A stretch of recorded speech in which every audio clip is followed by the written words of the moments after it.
Hi, in today's video I will cover strolling technique in detail, and I will break this video down into following sections, like what the technique itself is and what mechanics are involved, what lures are the best, what jigheads are the best, how to rig it all up, what presentation must be used, and what fish you are expected to catch whilst using this technique. So when it comes to mechanics of strolling, it goes like this. Basically, soft silicone passive lures must be used, such as not paddle tails and not curly tails, to have lots and lots of roll action when lure is presented correctly and very slowly.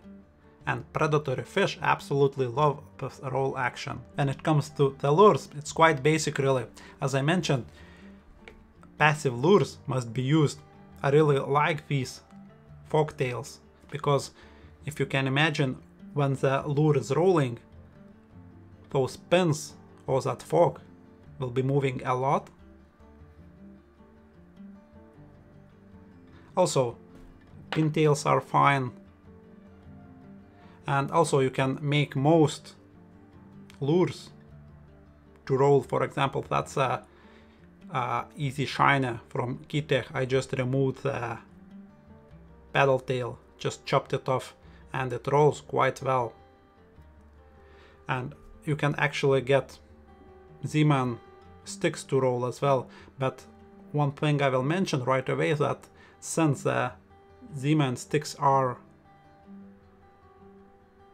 of a perfect cylinder shape, once they roll, there won't be much of a water movement, if you will.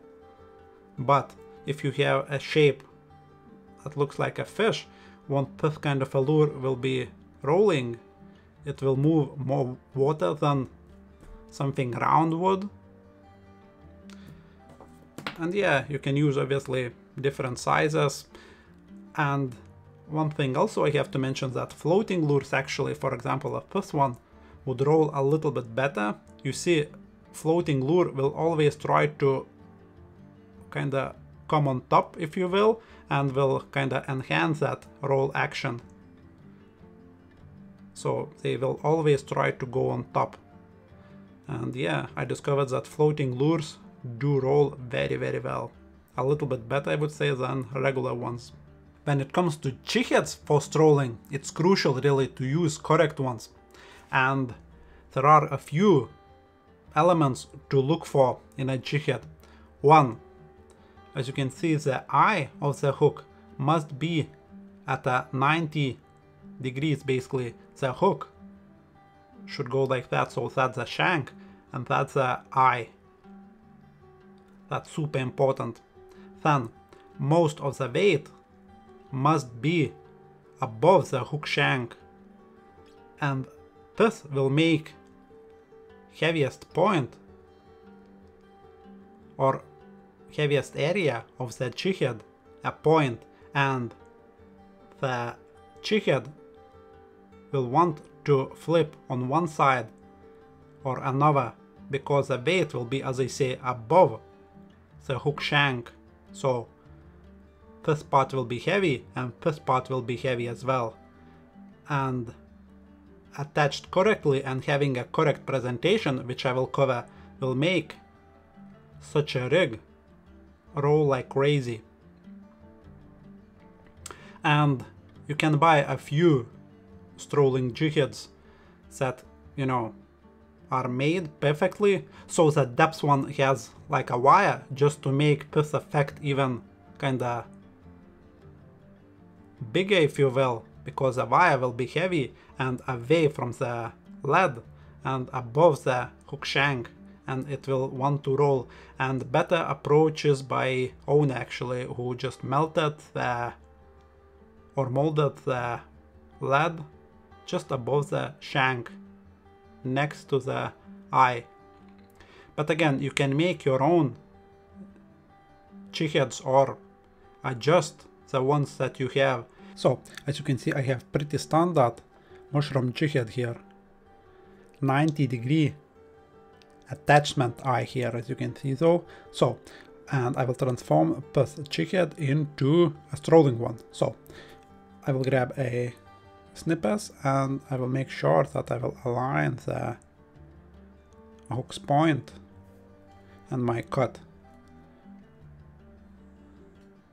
and just will snip it off.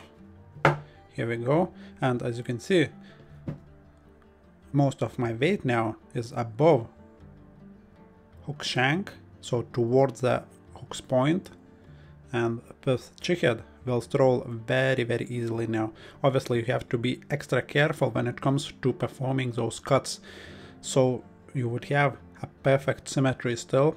Obviously you can use your file just to make sure, you know, it's nice and even. But that's about it. That's the idea. Cheap and simple way to make your own strolling jigheads.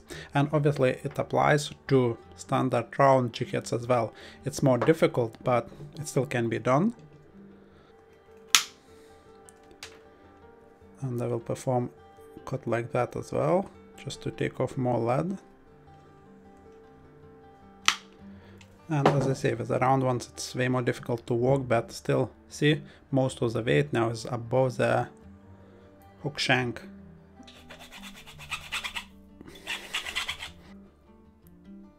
So, bottom line when it comes to the jigheads goes like this: 90-degree eye, and most of the weight must be above the shank. And obviously floating lures with a correct tail will help you to achieve this kind of a presentation even more. When it comes to putting soft silicone lures onto the jighead, again, it's basic and simple. It's called skin hooking. As you can see, I'm barely hooking this lure onto the jighead. So hook is exposed a lot and it's barely hooked, meaning that this kind of a rigging will kind of enhance this rolling effect even more, because the hook's point will be away from the lure itself and it will always want to flip to one side or another.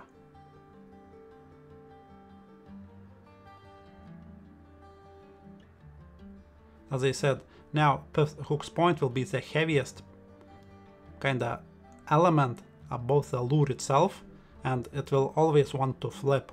And obviously floating lure will help to enhance this effect, because it will always want to kind of overtake the heavy jighead's point or hook's point, and it will roll like crazy.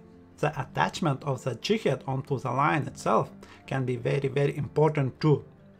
You see, if you will have some kind of a movement between the jighead and the line, it will enhance roll action of the lure itself. So my recommended way is just to use a tiny clip or a rapala loop. This is really super important for smaller lures and smaller jigheads or lighter jigheads. When it comes to presentation, it's quite basic, but it's crucial to get it right. So I'll grab my rod here, and you see, you want to have this kind of an action on the rod tip. So tiny little movements, but high frequency, if you will, high pitch. You don't want to do something like that, it just won't work. You want to be doing something like this, depending on the situation obviously, but this will be a good start for you. Tiny little movements, but a lot of them, and you see your lure will behave like this when you will be twitching. So every tiny little twitch will make little pull towards the rod tip, and then that micro pause will make lure to fall on one side or another, because the heaviest point will be hook's point or the weight next to the attachment point, and then another twitch, because of the inertia, will make the jighead fall onto another side. And since you will be twitching a lot, your lure will be strolling and rolling like crazy. So again, twitch a lot and your lure will behave just like that. When it comes to fish species and application, it goes like this. Obviously, this trolling technique is super effective for most predatory fish. I have tried for trout, perch, pike, it works great. Also, it's super popular in United States where people do fish for bass. When it comes to application, obviously you can use it from the bank. It's very effective to fish when using live techniques and forward kind of facing sonars and casting towards the fish that you can see. For example, I am considering using strolling instead of drop shotting, just trolling lures against kind of structure, often vertically. In my opinion, this will be a way for me when it comes to this kind of a presentation. But it will be it from me for today. I hope you have learned plenty. Thanks for watching and see you in the next one.